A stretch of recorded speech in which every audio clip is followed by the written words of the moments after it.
Hello everybody, MegaZardX here, back at it again to give you another very exciting video because man oh man, I just managed to roll credits on Donkey Kong Bananza, and oh shoot, man, what an absolute thriller of a game. I just got to say so myself. And I was thinking, you know what, I can't wait too long before I give my official review over this game though, because man, this game definitely took me some places though. Just lay down a little bit of groundwork here though. I won't be talking about any spoilers. It's just gonna be spoiler free. Any footage that you see here in this video is just gonna be stuff that we already kind of saw from just the early stages, probably like the first two worlds or anything that they showed off in that Donkey Kong Bonanza direct. So don't worry about any spoilers, at least here in this video though. But yeah, man, we might as well go ahead and jump up in this thing though, because I have a whole lot to say about this one game though. And I would dare say, is this one of the best platforming games that Nintendo has ever put out?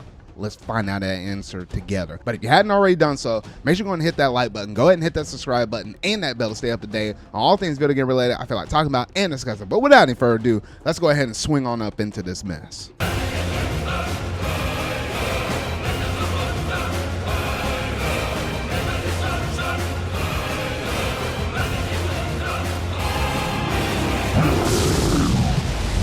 Donkey Kong Bonanza. I can still think back to when they first originally showed off this game back in that April presentation for the Nintendo Switch 2 presentation, and I was flipping my lid because if you know anything about me and how numerous times I've been saying about this in my past videos, my podcast, whatever though, it's been the better part of over a decade since we saw our brother-in-arms DK back in action, dating all the way back to 2014 in Tropical Freeze, and I've been clamoring on about Nintendo, even when they put out the remakes for Tropical Freeze on the Switch, then turned around and put Donkey Kong Country Returns again on the Switch as well.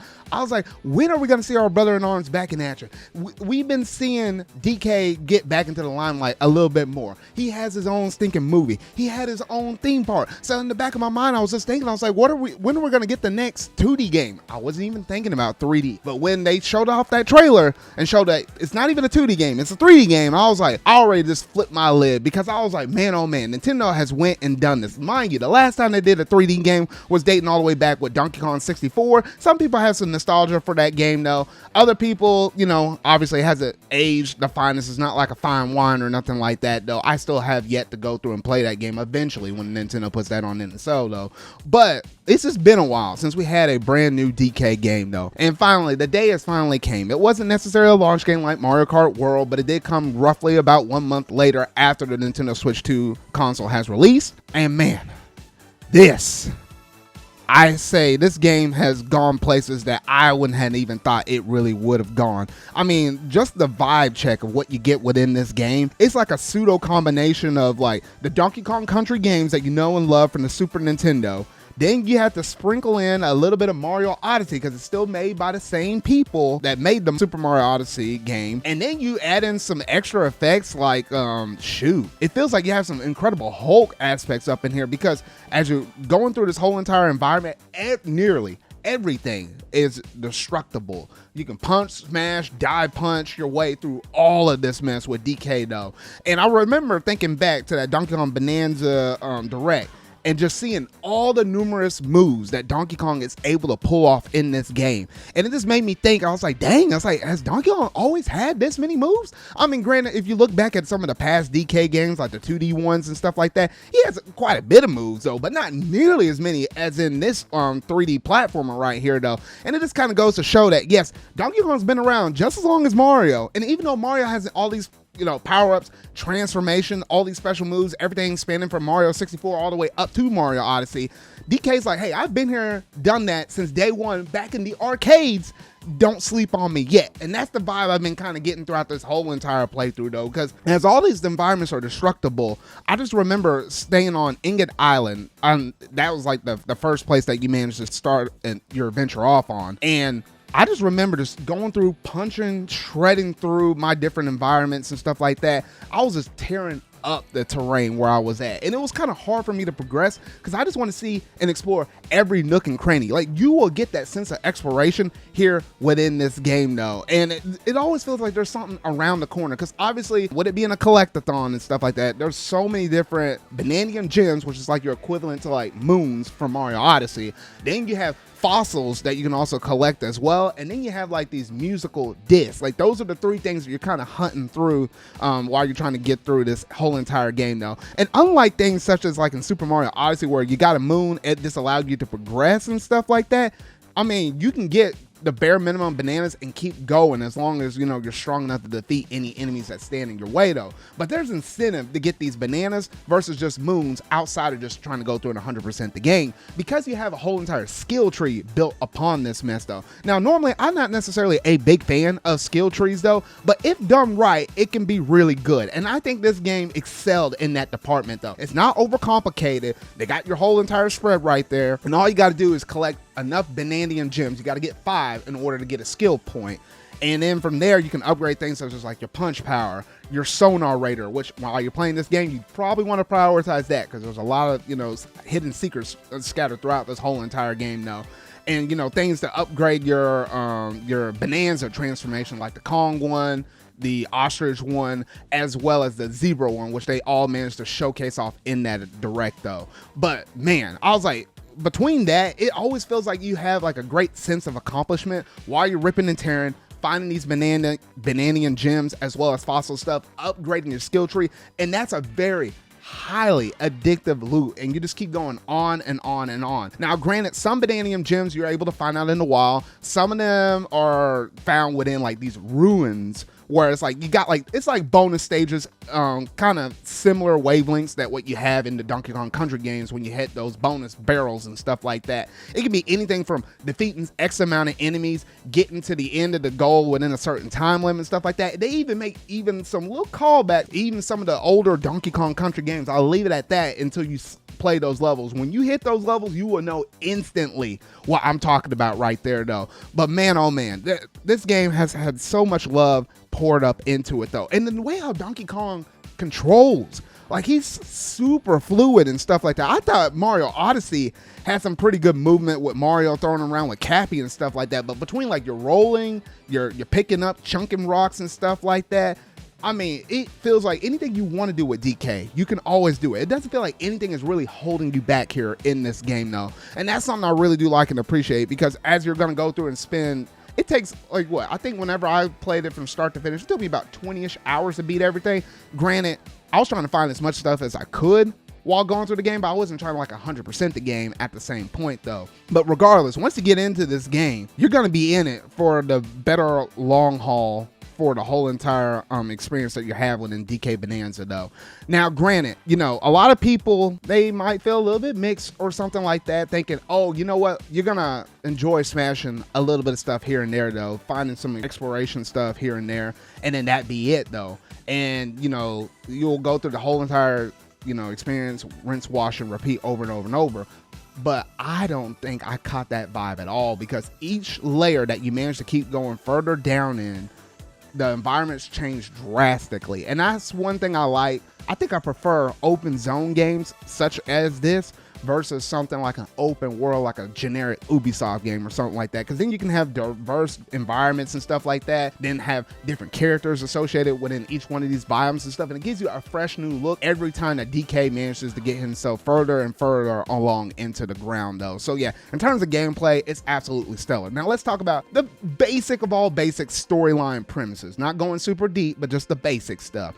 Obviously you're playing through this game as DK, right? And then you also got a good buddy, Pauline, who actually started off as an Odd Rock, mind you, and Nintendo tried to hold that really close to their chest until they showed that off into the direct, and then obviously we found out it was just a younger version of Pauline. I know some people are kind of raving on the internet and thinking like, dang, where does this kind of fit in terms of like the Donkey Kong timeline and the Mario timeline? I have a pretty good idea myself, because Pauline always keeps talking about one person in particular. I won't say who it is though, but it kind of makes me think, oh, they're probably pulling the old Cranky Kong logic. If you know what I'm talking about, you probably know what I'm referring to right here. But all those thoughts aside though, Pauline as a teen, 13, I think she did an absolutely stellar job. Her voice actor that voices her, I think this is like technically one of her first voice acting jobs though, so you can kind of tell based upon that though, but it kind of gives the game a fresh vibe and stuff because you got all the different apes and stuff, your Void Company antagonists and stuff, they're all speaking like in their monkey language or whatever though,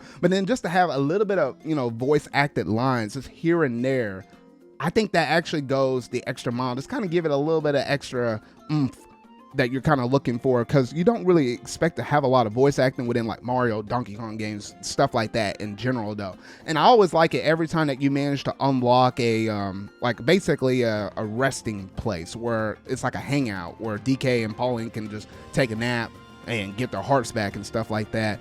I always like the little bit of banter that she always manages to talk about DK. It's just random stuff off the wall, but it just kind of adds a lot more personality and a lot more charm though. And as you keep going deeper into the earth, because the whole point of this game is, DK managed to fall into the ground and stuff. All he wants is just bananas. But Pauline got captured by Void Company, got saved by DK. All she wants to do is get returned back to the surface and return back to her home though. And in order to do that, they're digging super far deep into the earth where they can find that or basically the planet core, where there's going to be like this bananium root, and that could basically grant any wish though. So yeah, that's what they're trying to do, and hence why we keep seeing DK and Pauline keep going further and further and further down into the earth though. A very simple plotline story though, but the deeper you go, the more things you see, the more you kind of emotionally connect with this bond between the two of them. And you know what, it's going to be kind of hard to see DK without Pauline in future games, at least like this, especially if it's a 3D one in comparison to the 2D ones where you're used to seeing old partners such as Diddy or Dixie join DK's adventures and stuff like that though. So overall, story's very simple, but it gets the job done. I will say so myself though. And then outside of that, I mean, there's a lot more things I could probably say about this game, but I'm holding myself back a whole bunch because there's some things I want to say spoiler related though, but I'm holding back because obviously not everybody has managed to go through it and play through this game though. You know what? One thing I didn't even mention about was the fact that you do have all these different outfits and stuff that you're able to equip to your people, whether it be Pauline or things with DK as well, whether it be like the pants he's wearing and stuff like that, the outfits that Pauline's able to wear, the necktie that DK is, and that was actually give good status buffs and stuff like that in terms of either finding more gold, finding more treasure, etc. though. And you know what? I really do like that. It kind of adds a little bit of extra stuff that, I mean, outside of what you got in Mario Odyssey, where it was just more like aesthetics, you get a little bit more bang out of your buck on this. Now, I kind of wish there was a thing with layered armor, like what you see in some other games, where it's like you can have the look of one thing, but then have the stats of another thing. That was my only little tidbit, because at least while I was going through and playing through this game, I was rocking DK in his natural fur and Pauline in the rags for the whole entire journey of the game. Now that I kind of beat it and I'm going back through it, I'm actually changing up some of their stuff because I need to hunt down a few things though. But outside of that, that's really cool. And then they also had that extra little side mode up in here where you are able to create creations in terms of like that rock face or whatever. Like as soon as you boot up the game, you hit plus, and then you get to create whatever though. I know some people have been kind of abusing the system a little bit though, but I haven't really messed around with it that much though. And it's also cool you have like a co-op feature. I have yet to mess around with that. Maybe with my good buddy Steven, we'll get around to doing that at some point. Maybe you'll help me with my 100% run just a tiny little bit though, because I mean Pauline just literally shouts and yells out stuff and it just destroys parts of the terrain and stuff like that though. But overall, this game, it's absolutely incredible and absolutely stellar. If you have a Nintendo Switch 2 and you have not managed to get your hands on this game, I don't know what you're waiting on, because it's probably going to be a while until we see the next major 3D Mario game. And I would dare say this, after this little team of the people that made Mario Odyssey made this game, because I feel like they kind of split the team into like a couple of divisions and stuff like that. I think the big bulk of the rest of their people is probably still working on the next 3D Mario one. They're going to have to step it up a few notches though, because I mean, when I was done and after I rolled the credits on DK Bananza, I would dare say that obviously this is easily a game of the year contender for me personally though. Honestly, it could be a game of the decade. I'm just going to go ahead and say that out right now, because there's going to be a few games that manage to hit these extremely high highs that I experienced here in DK Bananza. And if you know exactly what I'm talking about right here. Like, oh, freaking shoot though. But yeah, that's basically all I'm going to say in this one dedicated review for Donkey Kong Bananza though. Now, just a little bit of a heads up, if you want to hear more about my thoughts in terms of like spoiler related stuff, I'm gonna have a whole entire dedicated video just on a discussion about that, going deeper into the game than versus what I was able to talk about here in this actual review right here though. And that might be, it's gonna be a whole separate video, and I might try to bring a guest on to talk about that stuff as well though. So that's just a little bit of heads up right there though. So if you really like this video, make sure you're gonna hit that like button, go ahead and hit that subscribe button and that bell to stay up to date on all things video game related I feel like talking about and discussing though. So yeah, Donkey Kong, he's back. He's better than ever. The dude is back. I think this is a whole new era of DK, and people don't even know what the heck is coming with a grand old statement with this game right here being Donkey Kong Bonanza. Whole freaking shoot. All right, y'all. I'll catch y'all in the next video I happen to make. So see y'all.